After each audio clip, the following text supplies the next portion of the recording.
desa. Gitu kan. Yang dikatakan miskin ini kan 5 kecamatan, 25 desa. Tapi dari data A tersebut masih banyak yang bikin kecamatan lain yang masih berapa ya? Sementara kalau kita lihat di daerah misalnya kayak Cianjur atau mungkin di Tasik atau di Garut, mereka cuma belasan kecamatan. Kita 2 kali lipat dari mereka. Gitu. Kalau melihat dari sisi pemerintahan ya, kalau saya lihat, kita terlalu percaya dengan kepala dinasnya. Ya kan turun-turun pun hanya seremonial saja. Jadi kalau kita lihat aktivitas yang dari bawah, ada di sana kemarin sudah ada Karawang posisi terima kabar saya. Nggak percaya. Jangan percaya kalau tadi orang ini jangan percaya karena yang mengatakan itu wakil presiden. Orang tidak berdasarkan data, betul nggak?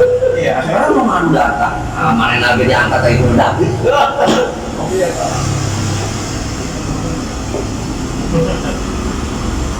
Sungai Muda. Dari itu Maragaya, model kemiskinan juga Pak. Kok ini kan sama Jaya kan? Aku udah tahu. Kata-katanya di Sungai Pelangi, Warga Pelangi. Iya. 60 itu Unpad sudah melakukan penelitian bahwa berdasarkan laju pertumbuhan dan lain-lain sebagainya 30 tahun ke depan itu Kabupaten Karawang ini harus mekar, khususnya Kabupaten Karawang dan Jawa Barat ini. Menurut kajian Unpad pada saat itu, Jawa Barat ini harus menjadi 20 dari 27 waktu itu 23 harus menjadi 42 kabupaten kota agar pelayanannya berimbang antara jumlah penduduk dengan luas wilayah agar pelayanan masyarakat optimal gitu. Jadi itu dari situ memang banyak isu, banyak pergerakan. Dasarnya adalah kajian dari Unpad. Nah, kemudian 2012 juga pernah melakukan kajian yang sama, tapi Provinsi Jawa Barat ini termasuk lambat di dalam pemekaran daerah. Jadi dari tahun 2000 sampai 2010 itu dari 23 menjadi 27, hanya 4. Seharusnya di atas 40, termasuk Kabupaten Karawang ini. Jadi memang sudah sejak lama menurut para ahli ilmu pemerintahan selayaknya Karawang ini mekar menjadi Karawang dan Kota Cikampek. Karena kalau beberapa tahun kebelakang saya sih ingat banget kalau ditanya sama orang luar Karawang tinggal di mana di Cikampek, tinggal di mana di Karawang, saya bilang Karawang itu sebelah mana Cikampek gitu. Sebetulnya kalau orang-orang di luar Kabupaten Karawang sudah apa ya menyangkanya bahwa Cikampek dan Karawang itu terpisah ya Pak ya. Iya. Iya, itu secara budaya, secara ilmu pemerintahan pun begitu. Jadi sangat tidak mungkin lah sebuah kabupaten yang sekarang sudah 30 kecamatan, itu kan 300 sekian desa dan kelurahan itu bisa terlayani dengan baik lah masyarakat gitu ya. Itu jadi dasarnya kita sebetulnya kita ini hanya stimulan saja. Stimulan dalam arti begini, masyarakat itu sebetulnya merasakan bahwa pemekaran itu sebuah kebutuhan. Cuman masyarakat dengan berbagai latar belakang, ilmu pengetahuan dan lain sebagainya, keterbatasan, mereka kan tidak tahu solusinya.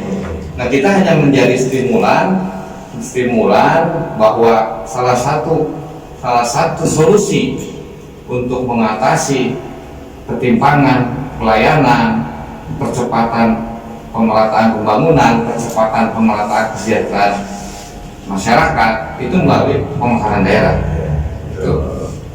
Nah, ini berarti udah berapa tahun Pak proses untuk upaya untuk menuju pemekaran ini? Jadi sebelum kami itu ada teman-teman juga yang sudah bergerak sudah lama. Tapi kalau kami sendiri itu sejak 2017 terutama ketika Pak Ridwan Kamil menjadi gubernur, dan memang sejak awal kita berkomitmen dengan gubernur bahwa salah satu yang kita perjuangkan adalah pemekaran daerah. Dan setelah Pak Ridwan Kamil menjadi gubernur, memang pemekaran daerah itu menjadi salah satu masuk di dalam rencana pembangunan jangka menengah daerah 5 tahun Provinsi Jawa Barat. Termasuk salah satunya targetnya Kabupaten Karawang. Nah, memang kita secara formal bergeraknya sejak 2018, 2017, 2018 sampai saat ini. Nah, udah proses apa aja tuh yang ditempuh? Jadi kita sudah memenuhi 2 persyaratan. Dari total? Jadi awal, jadi proses pemekaran daerah itu ada 2 ya. Ada 2, yang satu bottom up, yang satu top down. Kita menggunakan bottom up, jadi dari bawah. Dari bawah itu aspirasi, aspirasi. Walaupun di atas sudah diproyeksikan, tapi prosesnya tetap dari bawah. Yang pertama itu adalah persetujuan kepala desa dan BPD dari calon cakupan wilayah melalui musyawarah desa. Itu sudah kita tempuh dari 7 kecamatan, ada 75 desa, itu sudah dibuatkan, sudah dilakukan persetujuan bersama melalui musyawarah desa. Udah semua berarti 70 desa ini. Ya sudah itu sudah kita sampaikan kepada Bupati dan DPRD. Kemudian yang persyaratan yang kedua adalah kajian kewilayahan. Kajian kewilayahan juga sudah kita lakukan dan memenuhi persyaratan. Itu. Jadi ada 2 persyaratan dasar. Yang pertama adalah persetujuan musyawarah desa, yang kedua kajian kewilayahan. Dari 2 persyaratan ini, persyaratan selanjutnya adalah persetujuan Bupati dan DPRD kabupaten. Tinggal itu aja berarti. Itu kalau di tingkat kabupaten. Nanti setelah selesai di tingkat kabupaten akan diserahkan ke provinsi untuk dilakukan kajian kembali dan persetujuan gubernur dan DPRD provinsi. Gitu. Pak, ini kan bukan urusan sederhana ya. Artinya memecah satu kabupaten menjadi 2. Tantangan apa sih yang ditemui selama perjalanan kurang lebih dari 2017 ini? Tantangan terberat yang harus ditempuh mau tidak mau? Sebetulnya begini, kalau pemekaran daerah itu kalau kami rasakan itu sesuatu hal yang biasa saja, bukan hal yang seperti dulu kecamatan tadinya 12 jadi sekian menjadi 30 sekarang, itu kan hal biasa. Seperti juga Kabupaten Karawang ini. Kabupaten Karawang itu dulu sebelum Karawang sekarang itu luasnya dari Cikarang sampai ke Cipunagara. Itu dimekarkan tahun 50 itu dimekarkan, gitu kan. Cuman yang menjadi masalah kan proses alami ini harus diimbangi dengan proses administrasi negara, administrasi kan itu. Administrasi ini meliputi berbagai aspek, termasuk sosial, budaya dan lain sebagainya, kan itu. Jadi kalau tantangan di samping pro kontra pasti ada, baik dari pihak pemerintah daerah ataupun dari masyarakat itu sendiri. Kan tidak semua orang mengerti juga mengenai pemekaran. Jadi ada yang menyangka kita target-target politik dan lain-lain sebagainya, padahal kita sama sekali tidak terpikir ke sana, gitu kan. Terpikirnya bagaimana supaya ini pelayanan menjadi optimal, percepatan pemerataan terjadi, kan gitu. Karena kerasa jauh banget ya kalau dari Cikampek harus ke pusat kota Karawang itu, kalau ada urusan-urusan administrasi masyarakat yang mau tidak mau harus diurus di pusat kota, kan masih ada beberapa urusan ya Pak ya. Iya. Yang terasa banget jauhnya rahasia masyarakat kalau masih menjadi satu. Iya. Nah, tapi kira-kira Ini mohon maaf, saya kebetulan juga dari sekitar Cikampek Pak. Saya dari Kecamatan Kota Baru asalnya. Iya, iya. Nah, Masuk wilayah itu. masuk wilayah. Kalau sudah makan nanti saya pindah lagi ke sana. Ya. Nah, nyaman ya. Jangan dibuka dulu. Nah, kira-kira sumber daya manusia di cakupan wilayah Cikampek ini sudah siap belum? Kalau seandainya pemekaran ini atau ya pemekaran Cikampek ini menjadi satu kota yang terpisah, kira-kira sumber daya kita udah siap belum untuk ya membangun kota yang baru gitu. Kalau secara detail itu kan perlu kajian yang lebih dalam ya. Tapi kita secara kasat mata saja dari IPM dari wilayah-wilayah itu bagus itu, bagus ya di atas 70 rata-rata itu, kecamatan-kecamatan itu kan. Itu kan indikatornya salah satunya itu ya. Kemudian potensi wilayah juga, kita punya potensi wilayah lah yang bisa dioptimalkan. Kalau misalnya sudah lengkap kan akan berbeda, akan berbeda kan. Contohnya pasar Cikampek, gitu ya. Contohnya pasar Cikampek. Karena sampai hari ini kalau tidak salah pasar Cikampek itu masih menjadi pasar terbesar di Kabupaten Karawang. Cuman karena kecamatan Cikampek ini tidak punya kewenangan untuk mengurus, mengelola, sehingga kan bertahun-tahun begitu saja, acak-acakan dan itu saja gitu ya, tidak pernah tertata dengan rapi gitu kan. Gitu ya. Dan sebetulnya banyak juga kayak produk-produk masyarakat ya, UMKM banyak banget di Cikampek juga. Banyak industri kecil. Karena memang untuk mengakses ranah-ranah promosi melalui pemerintah dan lain sebagainya itu kan harus ke kota ya. Jauh lah ini. Yang mau tidak mau ya pada akhirnya mereka yang tidak Cikampek ya jalan aja lah gitu ya. Nggak berpikir jauh gitu pada akhirnya. Betul ya. Berapa kecamatan sih yang yang diajukan masuk ke wilayah itu nanti? Yang kita ajukan itu ada 7 kecamatan.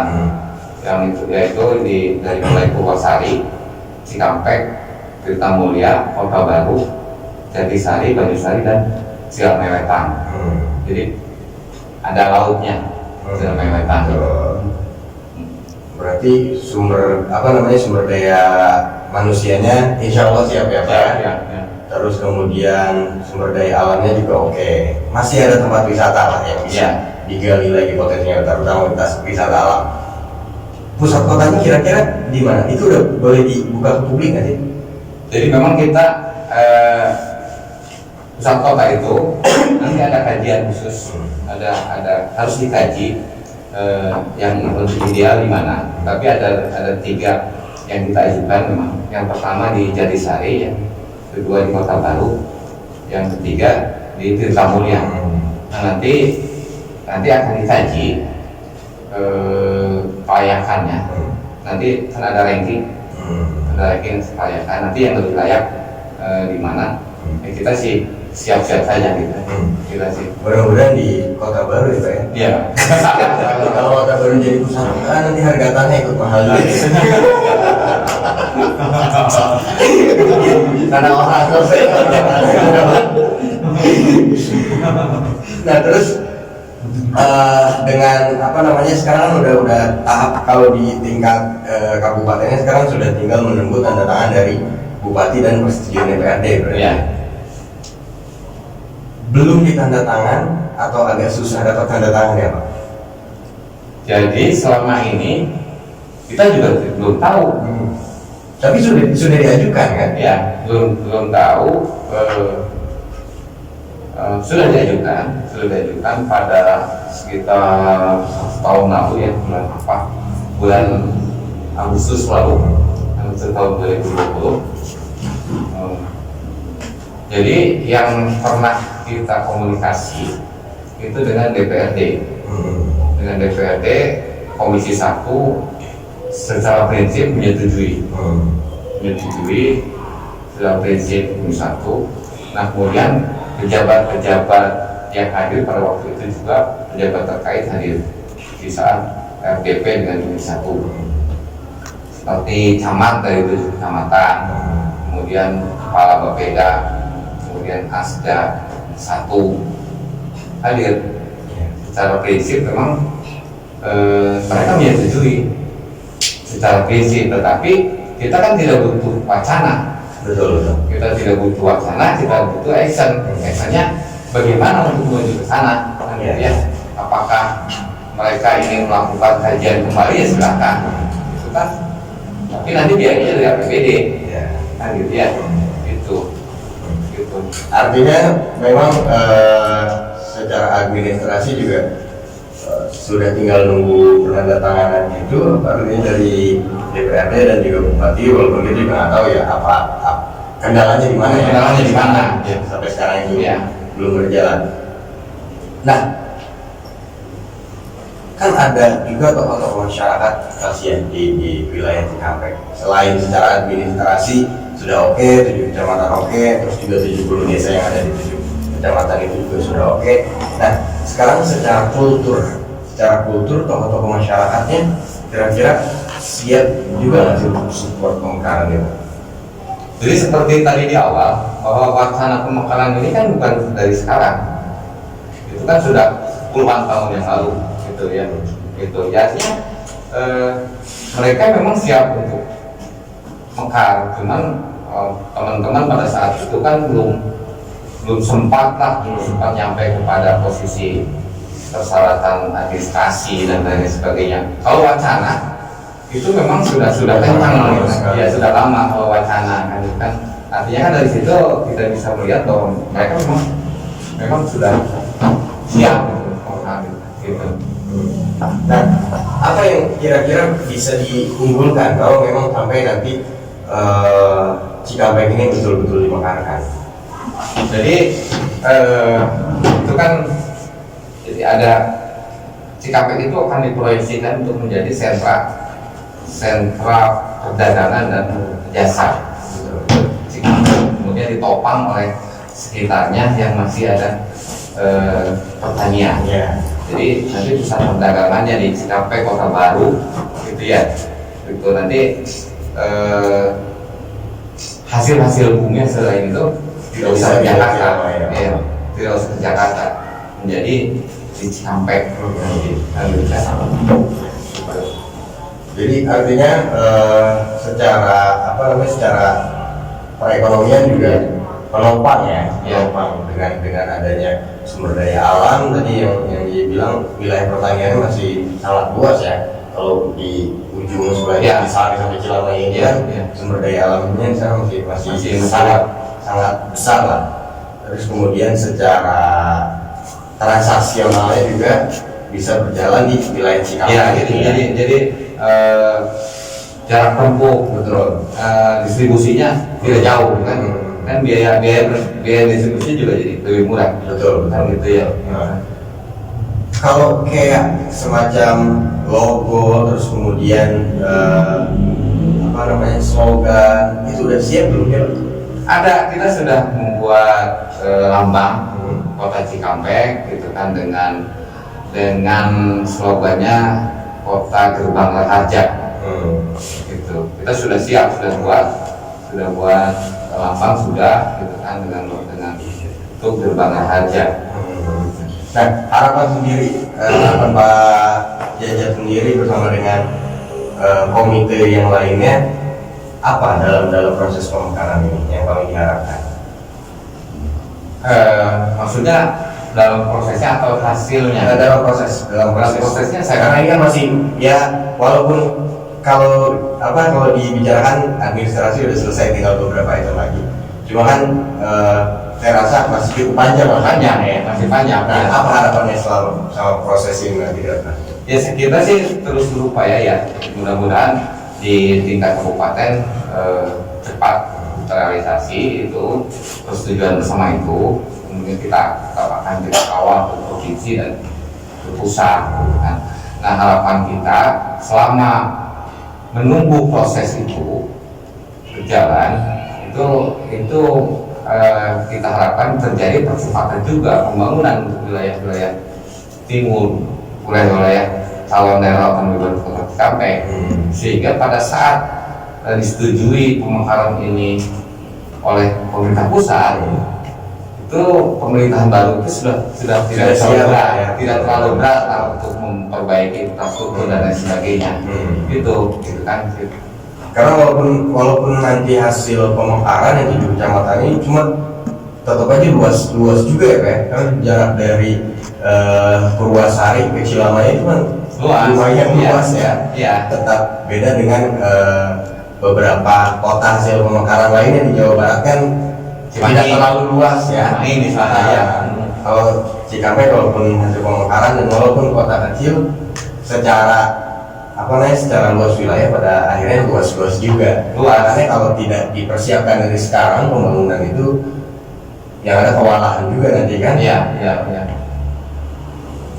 Nanti secara pemerintahan itu langsung dibentuk secara mandiri atau gimana sistemnya? Jadi gini, menurut Undang-Undang 23 tahun 2014 tentang pemerintahan daerah, tahapan pemekaran daerah setelah disetujui oleh pemerintah pusat itu dibentuk daerah persiapan selama 3 tahun. Daerah persiapan 3 tahun. Kalau misalnya selama 3 tahun ini dianalisa bagus, itu baru menjadi daerah otonomi baru, daerah otonomi. Kalau misalnya 3 tahun ini kondisinya tidak bagus, itu bisa dikembalikan lagi daerah hidup. Oh gitu. Ya, walaupun tidak pernah terjadi. Tapi undang-undangnya begitu. Rata-rata kalau sudah dibongkarkan pasti juga mau tidak mau baik pemerintah pusat maupun pemerintah provinsi pasti terus mendorong terus laju. Jadi ada daerah persiapan. Daerah persiapan. Selama daerah persiapan kita kan, kalau saya pribadi, kita konsentrasi saja dulu di infrastruktur, itu tidak usah dulu ke kantor, ke perkantoran lah. Perkantoran bisa nebeng dulu, bisa notak dulu gitu kan. Kalau saya pribadi gitu kan. Nah setelah selesai daerah persiapan baru kita bangun perkantoran pemerintah kota. Gitu kan. Tapi itu sih tergantung pemerintahnya. Iya, kalau gedung-gedung perkantoran di rumah orang tua saya juga bisa dipakai Pak. Sebentar ya. Bersejarah. Iya. Nah gitu maksudnya kan. Seperti dulu kan zaman Bung Karno gitu ya. Sebelum merdeka gitu ya. Bisa ancang-ancang. Ancang-ancang loh Pak. Dengan sekarang. Di kota sementara. Daerah persiapan gitu ya. Warna biru. Nah, nanti termasuk juga perangkat pemerintah kotanya juga berarti dari provinsi ya, provinsi dan pemerintah pusat itu untuk sementara dipegang oleh itu ya. Dari kabupaten, kabupaten induk dari kabupaten induk nanti berapa personil yang ditugaskan untuk dinas itu, gitu kan, dari kabupaten induk dan dari provinsi. Gitu. Berarti 3 tahun setelah itu baru kemudian betul-betul membentuk perangkat yang terpisah sendiri ya, baik itu di eksekutif, legislatif, kemudian juga lembaga-lembaga yudikatifnya. Jadi saya harus persiapan juga dari sekarang berarti. Biar nggak ketinggalan. Kalau ada info pemekaran sudah di ACC, tolong kabari saya. Biar harus buru-buru pindah lagi. Ditarik nama Pak. Ditarik nama.